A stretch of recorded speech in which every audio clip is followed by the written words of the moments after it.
Hey everybody, welcome to week 7 overview. I'm going to run real quick through what all you're going to have to be doing this week to get done with class materials. So we have a few things I want to point your attention to. The first one is the reading quiz. That's the first thing you should do this week, I think, because it runs through your paper, okay? All the questions have to do with your paper and choosing topics for your paper and working through your thesis for your paper. So if you do that, you should have a great head start on our paper 1. Once you finish that, then the rough draft is going to be due Friday, so make sure to work on that and to get that in. I will tell you the same thing I've told you if you were in class. If you haven't been in class, no worries, but what I've been telling everyone in class is this. The way I grade is largely about your rough draft, okay? If you can get me the rough draft and it's complete, that's 100, right? Like, I have no expectations for the rough draft as long as it is the length that we require. So get me a rough draft, then I'll give you a bunch of notes on it. Those notes are what you need to use to guide yourself on the essay. So whenever I look at essay 2, I'm going to go back and look at your rough draft and say, okay, did they make all the changes? If you do all the changes, you write your reflection paper, and then the actual content is complete, you have at least an 80. So make sure to get your rough draft in. That is due Friday at midnight. If you have questions about it or want me to look over anything, shoot me an email, and I will do that. Next, we do have a reading this week outside of the paper. Here's what you need to know about the reading.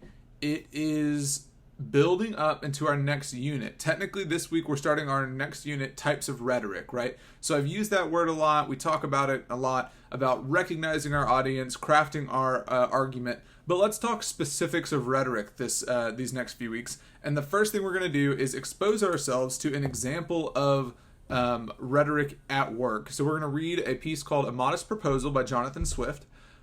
It's a famous piece. Do not Google it, is my one recommendation.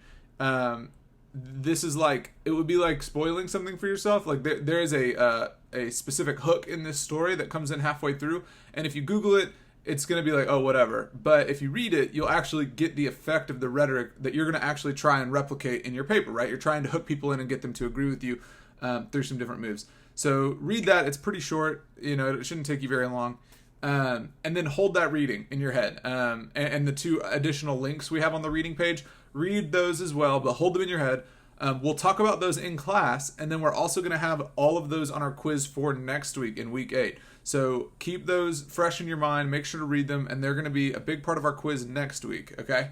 Just get the readings done. Get that quiz done early so that you have a head start on your paper, and then you're going to get that rough draft to me. It's kind of a busy week. We're heading into a few busy weeks here, but after that, it's really going to quiet down for October, and we're going to have all of November and December just to kind of work on our final project, that paper. The other thing I'm going to start doing is I'm going to start working on our final. That way I have it done really early, and I can give you guys the study sheet for that very early. It will be things like what we're about to study, right? We're about to study logos, ethos, pathos in our rhetoric unit. What do those mean? Can you give me an example? Can you select which of these is, with examples, right? So it should be pretty straightforward. I'm going to get you guys plenty of study time ahead of time. But that said, if you have any questions, feel free to email me. But otherwise, I will see you in next week's video or in class. This week, I'm going to see groups 1 and 2. So I will see you then. Bye.